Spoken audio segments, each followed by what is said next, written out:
Hi, I'm Dennis Gage. Thanks for tuning in to My Classic Car, home of the certified car nut.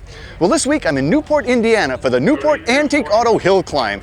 This event first started back in 1909, but it sort of petered out along towards World War II. But the Lions Club picked it up in '68, and it's been running continuously ever since. It's an absolute kick, and you won't believe some of the stuff they bring out to tackle that 1,800-foot hill.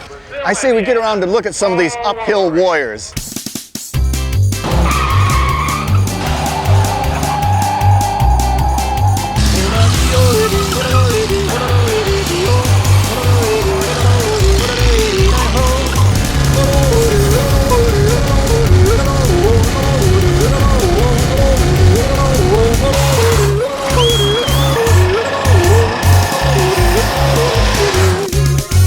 So Larry, how did this whole thing get started?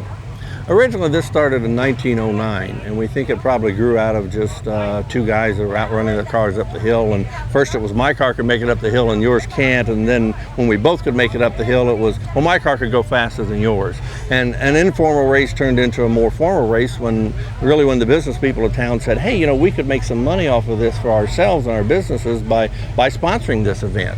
And it grew from there and became a racing event on an annual basis from 1909 to about 1915. About 1963, we had some antique car hobbyists come to town and encouraged the locals to rekindle it. The interest in the antique cars were becoming more and more popular, and said, why don't you do that hill climb thing again? So the fire department sponsored it for a couple of years.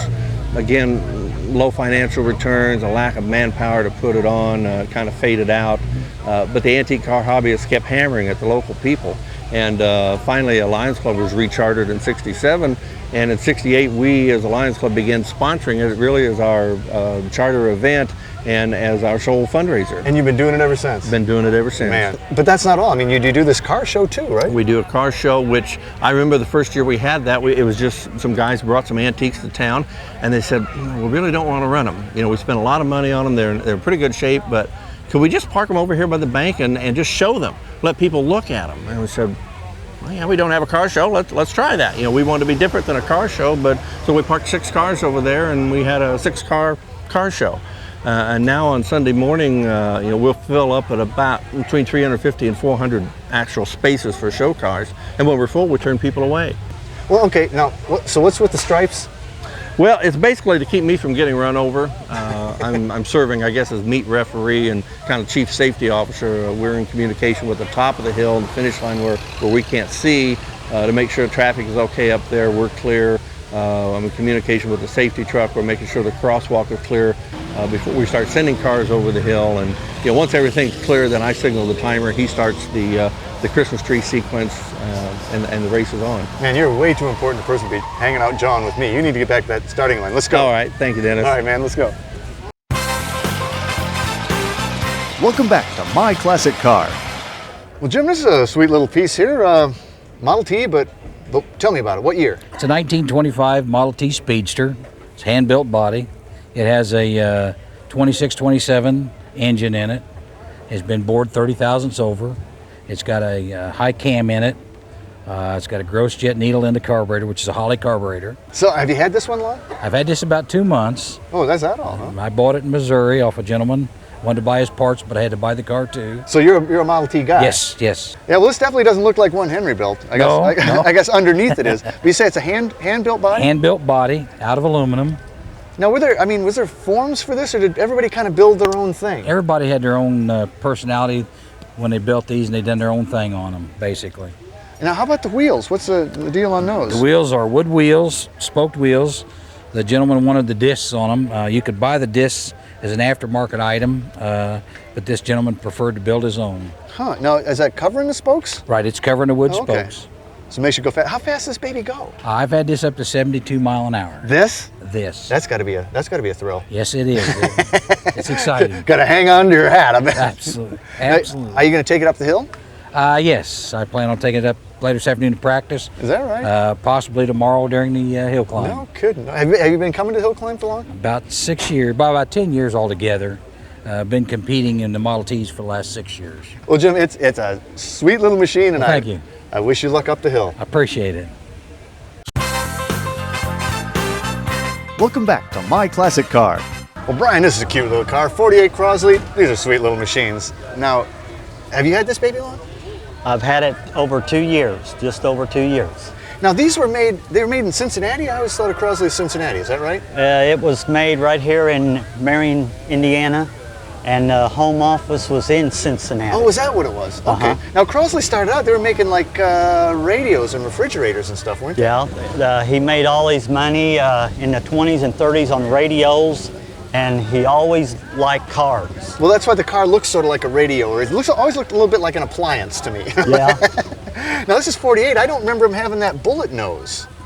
The earlier 48s had the cross emblem on it, and 48 and a half had the bullet nose. I bet that's a hard piece to find. It sure was. Now, it's a pretty austere car. I mean, there's not a lot going on in the interior. It's pretty much basic, right? No, it was a pretty plain car. If you wanted radio, you could buy a radio, or they just put a blank in there for the radio. So you had a hole there whether you had a radio or not. Yeah. Now, how about that shifter? I mean, that thing's almost horizontal. What is it, a 4-speed? 3-speed on the floor. That's an odd position. Yeah, it is. It's got to be because you're sitting right on the floor. Well, almost. that's true. Yeah. Now this is actually the station wagon model, right? Uh-huh. Because they made the sedan. They made a sedan convertible. They made a pickup truck. That's right. Yeah. They made a panel truck. Man, so does the seat fold down, and can you actually use this as a station wagon? Yeah, the seats will fold forward on this model. How much can you put in here? Oh, not very much. I believe that. 2 or 3 grandkids. Yeah, right. Little grandkids. Well, let's look at the engine that powers this beast. Okay.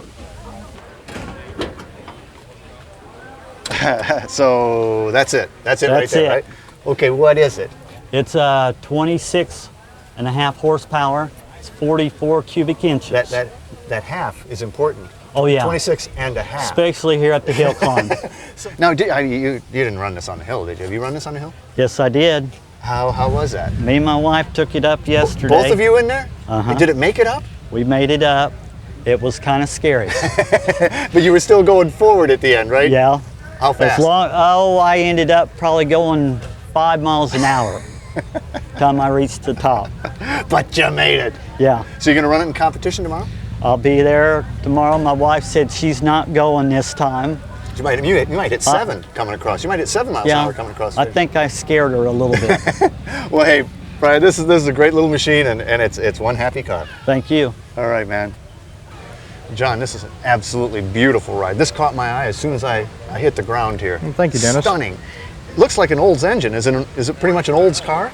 The body itself, Dennis, is a 29 Ford. The engine is a 56 Oldsmobile engine, as well as the dash, and the steering wheel is Oldsmobile.